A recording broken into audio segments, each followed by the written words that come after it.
যোৰহাট লোকসভা সমষ্টিৰ কংগ্ৰেছ প্ৰাৰ্থী গৌৰৱ গগৈৰ মিথ্যাচাৰ কেৱল নিৰ্বাচনী বৈতৰণি পাৰ হ'বলৈ এতিয়া মিছা মাতিছে গৌৰৱ গগৈয়ে যোৰহাট মাজুলীৰ দলং নিৰ্মাণৰ সন্দৰ্ভত চৰম মিথ্যাচাৰ গৌৰৱ গগৈৰ আমাৰ চৰকাৰৰ দিনত আমি বিচাৰিছিলো যে যোৰহাট মাজুলী এটা দলং এটা হওক কিন্তু সেই সময়ত নিশ্চয় আপোনালোকক মনত আছে যে সেই সময়ত কিবা এটা পৰিৱেশৰ কাৰণে স্থানীয় কিছু সামাজিক সংগঠনে তাৰ বিৰোধিতা কৰিলে মাজুলীত নিৰ্বাচনী প্ৰচাৰ চলাই গৌৰৱ গগৈয়ে বিয়পাইছে মিছা বাৰ্তা তেওঁৰ পিতৃ প্ৰয়াত তৰুণ গগৈৰ চৰকাৰেও হেনো যোৰহাট মাজুলীৰ মাজত দলং নিৰ্মাণৰ প্ৰস্তাৱ দিছিল কিন্তু মাজুলীৰ দল সংগঠন আৰু সত্ৰাধিকাৰে হেনো সেই দলং নিৰ্মাণ প্ৰস্তাৱৰ বিৰোধিতা কৰিছিল সামাজিক কিছু সংগঠনে সামাজিক কিছু সমাজৰ নেতৃত্ব লোৱা ব্যক্তিসকলে সেই সময়ত সেই প্ৰয়াত তৰুণ গগৈদেৱৰ সেই আইডিয়াটো বিৰোধিতা কৰিলে আৰু তেতিয়া আমি জাপি দিয়া নাই তো যি সময়ত মানুহে ইয়াত আমাৰ মাজুলী অঞ্চলৰ ৰাইজ বৃহত্তৰ ৰাইজে ক'লে যে দলং আমাক নালাগে বাহিৰা সংস্কৃতি আমাৰ অঞ্চলত সোমাব তেতিয়া আমি লোকতান্ত্ৰিক আধাৰত ৰাইজৰ কথা শুনি আমাৰ যিমান কাম আগুৱাব লাগিছিল আমি ইমান কামখিনি সেই সময়ত খুব আলোচনাৰ জৰিয়তে আমি কামখিনি লাহে লাহে আগবঢ়াই লৈ গৈছোঁ গৌৰৱ গগৈৰ এই মিথ্যাচাৰে ক্ষুব্ধ কৰি তুলিছে মাজুলীৰ দল সংগঠনৰ লগতে সত্ৰ সমাজকো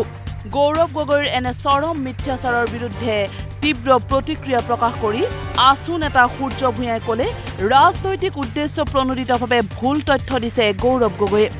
দলং বিৰোধিতা কৰাটো দূৰৰে কথা মাজুলীৰ ৰাইজ আৰু সত্ৰাধিকাৰৰ সৈতে আলোচনা কৰি সেই সময়ত হেনো আছুৱে মাজুলীত দলং নিৰ্মাণৰ বাবে 1 লাখ গণস্বাক্ষৰ সংগ্ৰহ কৰিছিল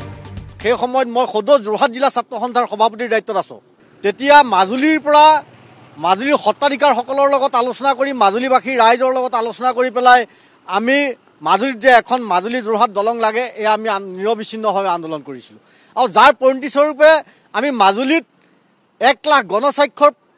সংগ্ৰহ কৰা হৈছিল তৰুণ গগৈ মুখ্যমন্ত্ৰী আছিল আমি সেই সময়ত আমি ৰাজ্য চৰকাৰ তৰুণ গগৈকো আমি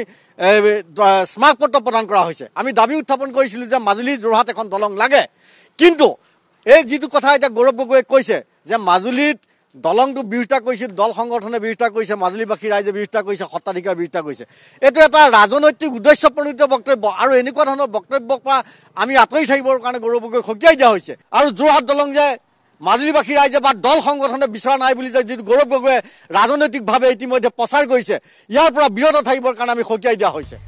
কোনো দল সংগঠন কিবা সত্ৰ সমাজে কেতিয়াও যোৰহাট মাজুলীৰ মাজত দলং নিৰ্মাণৰ বিৰোধিতা কৰা নাছিল গৌৰৱ গগৈয়ে ইতিহাস ভালদৰে জনাৰ প্ৰয়োজন বুলি কটাক্ষ AJYCPৰ নেতা মুনীন্দ্ৰ ভূঞাৰ না তেখেতে আচলতে তেখেতে এই গোটেই বিষয়টো তেখেতে আচলতে অলপ জনাৰ প্ৰয়োজনীয়তা আছে তেখেতে এই গোটেই কথাখিনি পৰ্যালোচনা কৰিব লাগে মাজুলীৰ সামগ্ৰিক পৰিৱেশটো আচলতে অধ্যয়ন কৰিহে আচলতে বক্তব্য প্ৰদান কৰিব লাগে এনে ধৰণৰ বক্তব্যই আমাক আঘাত দিয়ে গৌৰৱ গগৈয়ে দেখ-দেখকৈ মিছা কথা কৈছে কিন্তু ফাঁকি কথাৰে নিৰ্বাচনী বৈতৰণি পাৰ হ'ব নোৱাৰিব গৌৰৱ গগৈয়ে মাজুলীৰ দলং নিৰ্মাণৰ সন্দৰ্ভত গৌৰৱ গগৈয়ে কোৱা মিছা কথাক প্ৰত্যাহ্বান মাজুলীৰ ভোগপুৰ সত্ৰৰ সত্ৰাধিকাৰ দত্তদেৱ গোস্বামীৰ ইতিমধ্যে দলঙৰ ওপৰেদি ৰাইজ অহা যোৱা কৰিব